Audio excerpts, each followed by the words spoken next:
Capítulo 1, parte 10, parte final. Mañana, capítulo 2. En este punto quiero hacer una reflexión sobre la importancia de la resistencia civil pacífica como método de lucha. Conviene debatir este tema con quienes le apuestan a la violencia, que no en pocas ocasiones es promovida por los reaccionarios y arrastra a gente buena y sin malicia. De entrada, sostengo que la no violencia es eficaz en el ejercicio de la política, aunque para avanzar con esta táctica se necesita organización y liderazgo. No se puede echar a andar un plan de resistencia civil de manera espontánea y con base en ocurrencias, porque se trata de dirigir a mucha gente y siempre se corre el riesgo de la provocación o el desbordamiento. Además, cuando hay protestas, debe considerarse que una cosa es el agravio que sentimos los dirigentes y otra muy diferente es el ultraje y la humillación que secularmente ha padecido nuestro pueblo y que tiende a generar reacciones muy fuertes. De modo que es indispensable conocer la psicología del pueblo y tener todos los elementos para evitar que se dificulte la conducción. Para que el movimiento no se salga de cauce, es necesaria mucha reflexión y mucha comunicación con la gente, evitando el radicalismo sin ton ni son y evadiendo el acoso y la provocación. Cuando se reúnen estas condiciones, la gente lo asimila bien. Al principio piensa de otra manera, quiere resolver las cosas más rápido y con más osadía, con más audacia. Un ejemplo, cuando decidimos caminar hacia México en el primer éxodo por la democracia, lo hicimos pensando en evadir el acoso y evitar la represión, pero también sabíamos que eso era más eficaz en términos políticos, ya que así lograríamos mejores resultados que permaneciendo en Tabasco. La lógica de algunos líderes y también de la misma gente era, ¿para qué vamos hasta allá? Mejor tomemos todos los palacios municipales. Teníamos mucha capacidad de movilización y se suponía que con eso no y se suponía que con eso nos resolverían nuestras demandas. La pregunta insistente era, ¿para qué vamos tan lejos? ¿Para qué caminar 1000 kilómetros si aquí podemos resolver el problema? Sin embargo, decimos caminar. ¿Por qué? Porque es muy delicado tomar una instalación pública. En Tabasco, palacio tomado es palacio quemado. De modo que empezamos la marcha, pero todavía no salíamos del territorio de Tabasco cuando se suscitó una especie de rebelión. Antes aclaro que cuando uno se propone caminar 1000 kilómetros es en una protesta se avanza en promedio unos 30 kilómetros por día, a veces hasta 40. Las primeras jornadas son las más pesadas, porque es cuando salen ampollas en los pies y son muy dolorosas. Recuerdo que en el tramo entre Cárdenas y Huimanguillo, Tabasco, llevábamos 3 días caminando bajo la lluvia y era muy incómodo. Cosas que pasan. Se comete el error de utilizar pantalones de mezclilla y eso es lo peor que se puede hacer, porque con el agua, además del peso, se entierran las costuras y al quitarse el pantalón la costura se lleva un poco de piel. En esas circunstancias se produjo una especie de rebelión. La gente dijo, no seguimos caminando, tomamos la carretera, es decir, la carretera principal del sureste. ¿Para qué caminar? Aquí tendrán que venir a resolver nuestra demanda. Entonces tuvimos que destinar todo un día para persuadir y convencer y al final caminando. En suma, si la resistencia civil pacífica se conduce bien, es posible obtener resultados sin violencia.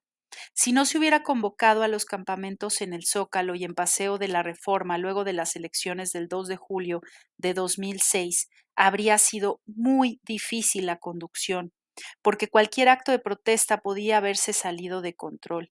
La gente estaba y sigue estando muy molesta con ese fraude. Además, siempre existe el riesgo de que se infiltren provocadores. En cambio, la decisión de instalar los campamentos, aunque fue muy fuerte, muy radical, sirvió para dar cauce al movimiento, mantenerlo cohesionado y evitar la violencia. Desde luego esto no le gustó a la oligarquía, la cual lo usó para atacarnos con la complicidad de los medios de comunicación, pero cuando se enfrentan este tipo de situaciones, se debe pensar que nada de lo que hagamos les parecerá bien a nuestros adversarios. Ahora sí que si la ensartas pierdes y si no, perdiste. En el caso específico de esa lucha postelectoral, los movimientos siempre en el filo de la navaja, porque los movimientos, no, repito, en el caso específico de esta lucha postelectoral, nos movimos siempre en el filo de la navaja, porque suele pasar que si no protestas quedas como traidor al movimiento y se produce la suspicacia de que te vendiste. Tus propios adversarios con sus medios de comunicación, que son la mayoría, lo difunden. Ya llegaron a un arreglo, ya se dio. Qué rara actitud. No movió a la gente, no protestó. Y por el otro lado, si profundizas mucho en la protesta, si ésta se desborda y hay confrontación, alegan que eres un irresponsable, un violento. Entonces, ¿cómo conducir el movimiento por un camino intermedio, con protesta pero sin violencia, y que sea políticamente eficaz? Eso puede lograrse con la experiencia adquirida en la lucha cotidiana. Uno aprende cuando ha sido dirigente por muchos años y ha pasado por situaciones difíciles. Sabe qué puede hacer, qué no y por dónde conducir. Un político tradicional no lo sabe porque nunca convive con la gente, nunca ha caminado en la marcha, no ha estado en un campamento, no ha dormido en comunidades y a la intemperie, no le han salido ampollas en los pies, no ha sido reprimido y no ha luchado por la gente que va a la cárcel. En otro mundo, es otro mundo. Una enseñanza básica para los jóvenes que quieren hacer política de la buena, no politiquería para colarse, es que nunca deben dejar de convivir con el pueblo ni de recoger sus sentimientos. El político de arriba solo se relaciona con otros políticos. La vida del político tradicional es muy distinta de la del dirigente social. Para el primero, su agenda consiste en desayunar con otros políticos, con empresarios o periodistas, comer de la misma manera, con sus iguales, los de la llamada sociedad política. En ese mundo de la clase política, del círculo rojo, el obrero, el campesino, el indígena y las clases medias solo son parte del discurso. Los políticos tradicionales están en realidad divorciados de la mayoría del pueblo. Un político que viene del movimiento social conoce más a la gente, sabe cómo piensa, qué sentimientos tiene y además cuenta con la experiencia que se adquiere en la lucha de oposición. Un verdadero liderazgo se alcanza cuando se ejerce la política como imperativo ético. Por ejemplo, un dirigente con autoridad moral debe estar dispuesto a enfrentar los mismos riesgos que corre la gente. Es aquel que puede poner en riesgo su vida, pero sabe que no tiene derecho a poner en riesgo la vida de los demás. Al conducir un movimiento no se puede dar órdenes y cuidarse más de la cuenta, o buscar un abogado y estar pensando en los amparos. Se tiene que actuar con principios y dignidad. Cuando ocurrió ese movimiento contra la privatización del petróleo y de las plantas petroquímicas, yo era consciente de la amenaza de ser aprendido e ir a la cárcel. Se tiene que actuar así para enfrentar la guerra psicológica. Los hombres del régimen son muy dados a filtrar información a los medios para amedrentar y ver si el dirigente flaquea, se esconde, busca huir o ampararse porque van a proceder en su contra. Por eso un líder social debe contar con la fortaleza interior. Este es su principal escudo, su principal protección, saber que está defendiendo una causa justa, que no es un delincuente y que llegado el momento tiene que desafiarlos diciéndoles, aquí estoy, no tengo miedo, vengan a buscarme. Entonces la postura personal se vuelve una decisión política y los hombres del régimen son los que tienen que actuar. En el caso del movimiento petrolero, la decisión estuvo en manos del presidente Cedillo y de su secretario de Gobernación, Emilio Chaufet. No me encarcelaron porque concluyeron que con ello no resolverían nada. No procedieron y se llegó al acuerdo de liberar a todos los detenidos y suspender las órdenes de aprehensión. Algo parecido sucedió en el desafuero. En general, todo dirigente que lucha contra un Estado autoritario tiene como referente las experiencias o biografías de los más destacados practicantes de la resistencia civil y de la no violencia. Una lectura obligada, un pequeño pero extraordinario libro llamado Desobediencia Civil de Henry David Thoreau o Thoreau, donde narra su experiencia cuando decidió ir a la cárcel en Estados Unidos por resistirse a pagar impuestos, argumentando que ese dinero se utilizaba para financiar la invasión de Estados Unidos a México en 1847. Desde luego también están las grandes enseñanzas de Gandhi, quien sabiamente llegó a decir: primero te ignoran, luego se ríen de ti, después te atacan, entonces ganas. O el libro El largo camino hacia la libertad de Nelson Mandela, quien permaneció 27 años preso, acción decisiva para liberar a Sudáfrica del apartheid.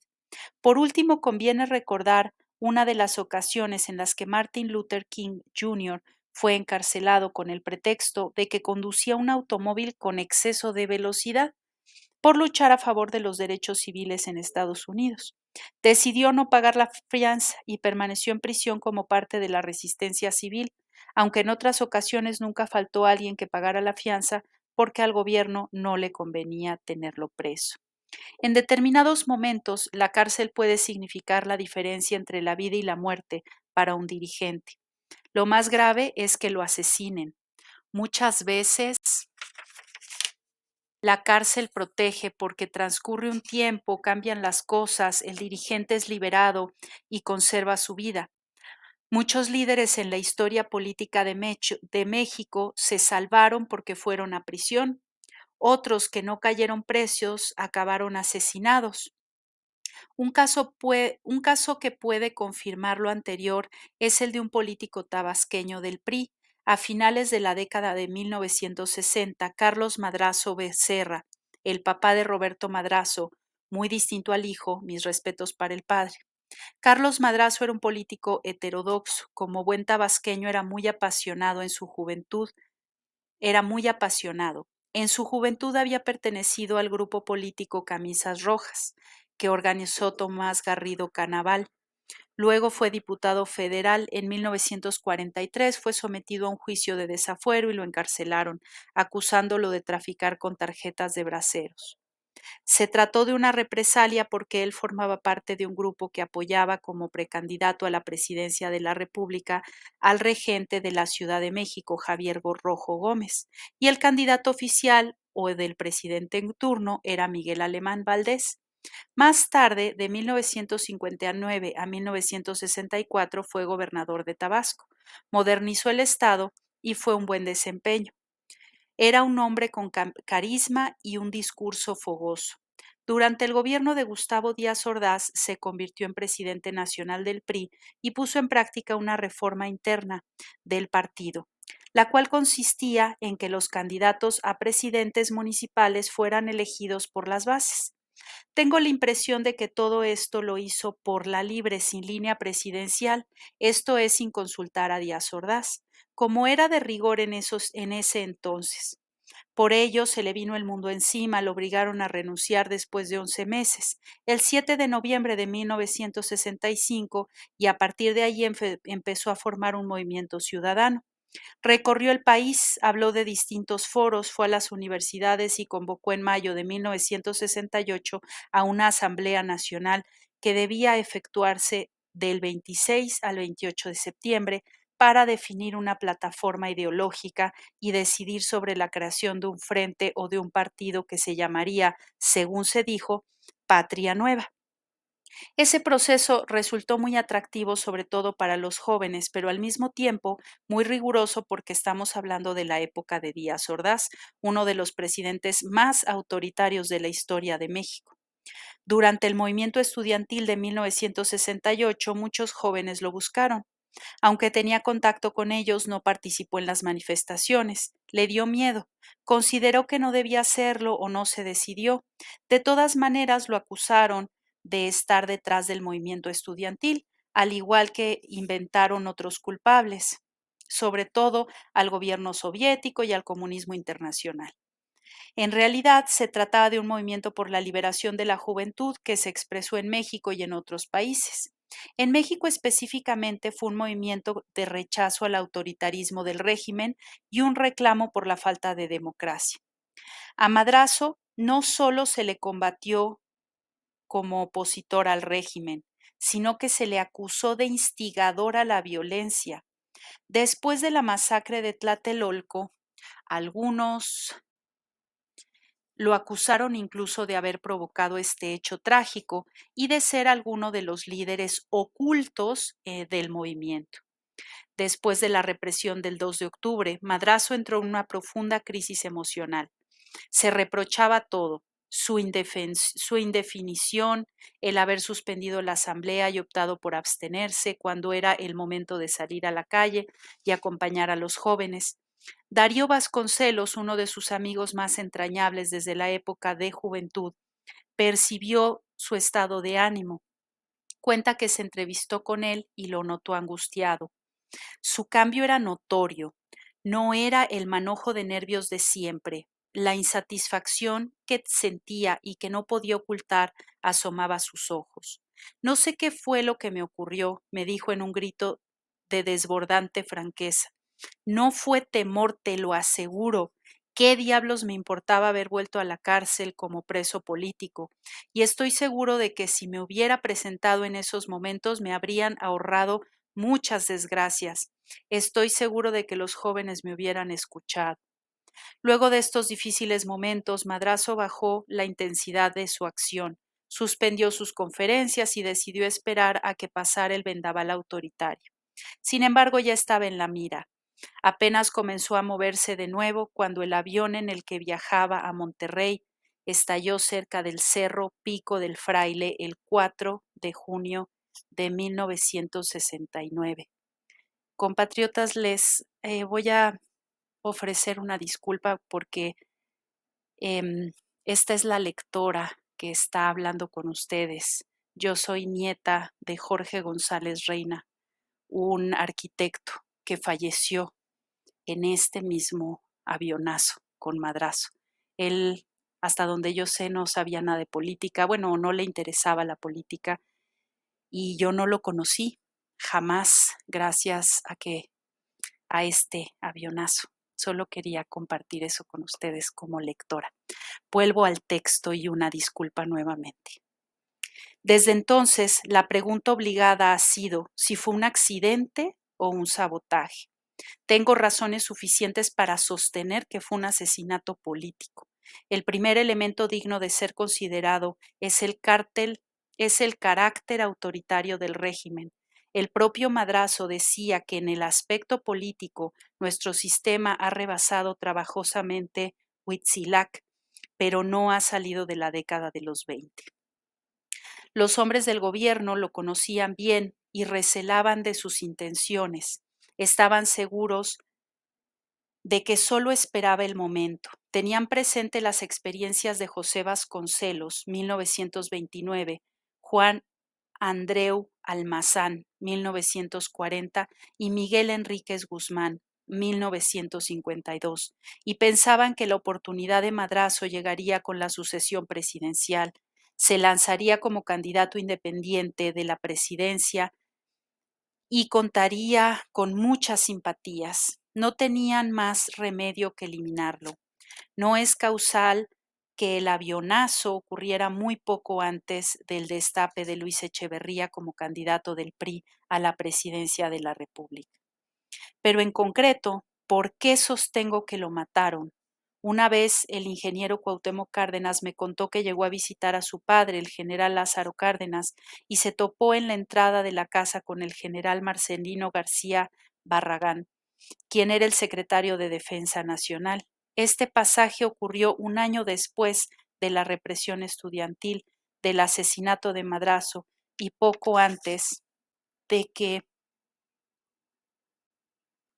finalizara el gobierno de Díaz Ordaz. Cuauhtémoc Cárdenas le preguntó a su padre el motivo de la visita al general García Barragán y don Lázaro le contestó que había ido a informarle sobre la participación del Estado Mayor Presidencial EMP en la matanza estudiantil de Tlatelolco y en el asesinato de Carlos Madrazo.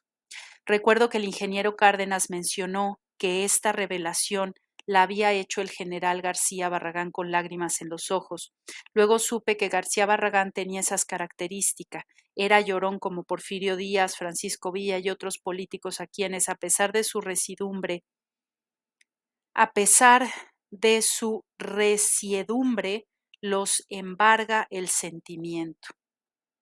Desde luego, al contar esto, no pretendo deslindar al ejército de los hechos. Lo único que me importa es la responsabilidad que pudo tener el Estado Mayor en aquella represión. También es importante precisar que en México existía por un lado la Secretaría de la Defensa Nacional y por otro el EMP, cuyo único propósito formal era la protección del presidente. Se trataba de un agrupamiento especial del ejército, pero en la práctica mantenía una autonomía relativa con respecto a la Secretaría de la Defensa Nacional. Dicho sea de paso, en la campaña presidencial de 2006, cuando ofrecieron darme seguridad por parte del EMP, me rehusé a aceptarla, porque aunque las cosas han cambiado, siempre hay que considerar el comportamiento de este cuerpo de élite en épocas anteriores.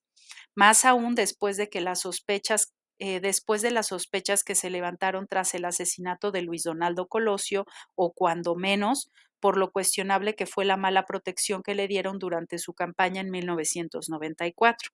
Por eso propuse al general tabasqueño de mi confianza, Audomaro Martínez Zapata, quien fue comisionado para encargarse de mi seguridad mientras duró la campaña. Ahora bien, ¿qué habría pasado si Carlos Madrazo se hubiera posicionado y hubiera salido a la calle a manifestarse al lado de los jóvenes? Es posible que hubiera ido a la cárcel como el ingeniero Eberto Castillo, Pablo Gómez, José Revueltas, Gilberto Guevara Niebla, Raúl Álvarez Garín y otros, pero tal vez habría salvado la vida. Por eso sostengo que para un dirigente que lucha contra un régimen autoritario, muchas veces es mejor la cárcel que la calle. El asesinato de Luis Donaldo Colosio tampoco merece el olvido. Es otro capítulo triste dentro de la historia política de México. Lo conocí personalmente 2 días antes de su asesinato. El crimen ocurrió el 23 de marzo de 1994. El 21 yo cené con él. Al día siguiente salió de gira hacia el norte del país, estuvo en Sinaloa y Baja California Sur, y el 23 lo asesinaron en Lomas Taurinas, Tijuana. Fue un crimen terrible. Lo victimaron de manera vil. Tenía discrepancias arriba y su asesinato, como es obvio, y de dominio público, se vinculó con el poder. Es un crimen de Estado. Una característica de los crímenes de Estado es que difícilmente llegan a esclarecerse y, por lo tanto, nunca se castiga a los verdaderos responsables. Así pasó con el asesinato de John F. Kennedy, cuya investigación estuvo llena de contradicciones y nunca se llegó al fondo. O el del primer ministro de Suecia, Olof Palme, en febrero de 1986. Los tres casos guardan similitudes como el desaseo de las diligencias iniciales, la existencia de supuestos asesinos solitarios y la ausencia del esclarecimiento hasta la fecha. La eliminación de un dirigente es un retroceso histórico. En primer lugar, porque la violencia no debe predominar en la vida política.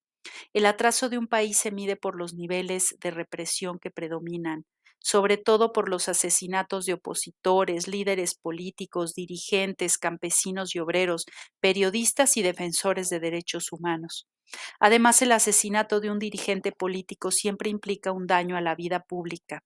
Es cierto que el pueblo es el motor del cambio, pero un buen líder puede ser determinante en la transformación de los pueblos. Termino este capítulo informando que en diciembre de 2018 suprimimos el EMP. Los más de 8,000 elementos de esa corporación de élite destinados a cuidar al presidente fueron restituidos junto con sus instalaciones, vehículos blindados, aviones, helicópteros y armas más sofisticadas, al mando de la Secretaría de la Defensa Nacional, la cual, merced a la reforma constitucional que propusimos y se aprobó en el Congreso, puede cuidar al pueblo y realizar labores de seguridad pública con el uso de la recién creada Guardia Nacional. Al presidente lo cuida el Tribunal de la Conciencia y un ángel de la guarda, el pueblo. Gracias por escucharnos. Hasta aquí el capítulo o fragmento del día de hoy. Mañana subiremos otro tanto. Dale clic a suscribirte y a la campanita para recibir las notificaciones. Gracias.